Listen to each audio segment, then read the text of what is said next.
Hello दोस्तों, ये कहानी है जादुई हथौड़ा। मानसा गांव में एक लोहार राम गोपाल रहता था। उसका एक बड़ा बड़ा परिवार था जिसका लालन पालन करने के लिए उसे कई बार दिन रात काम करना पड़ता था। रोज की तरह आज भी काम पर जाने से पहले राम गोपाल ने अपना खाना का डिब्बा बांधने के लिए अपनी पत्नी से कहा। पत्नी जब डिब्बा लेकर आई तो राम गोपाल ने कहा, मुझे आज आने में देर हो जाएगी, शायद मैं रात को ही आऊँगा। इतना कहकर राम गोपाल अपने काम पर निकल गया।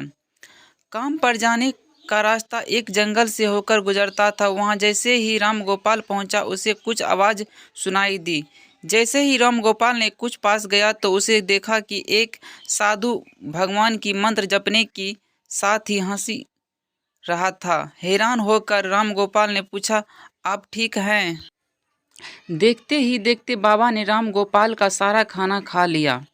उसके बाद उस साधु ने कहा, बेटा मैं तो सारा खाना खा गया, अब तुम क्या खाओगे? मुझे माफ़ करना। गोपाल ने कहा, कोई बात नहीं बाबा, मैं काम के लिए बाजार जा रहा हूँ तो मैं वहीं कुछ खा लूँगा।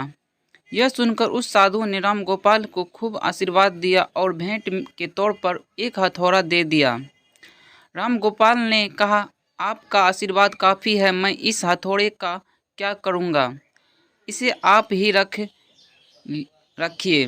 साधु ने जवाब देते हुए कहा, बेटा यह मामूली हथौड़ा नहीं है, यह जादुई हथौड़ा है जो मेरे गुरु ने मुझे दिया था और अब मैं तुझे दे रहा हूँ क्योंकि तुम्हारा दिल साफ है। इसका इस्तेमाल अच्छे कामों के लिए ही करना और किसी दूसरे के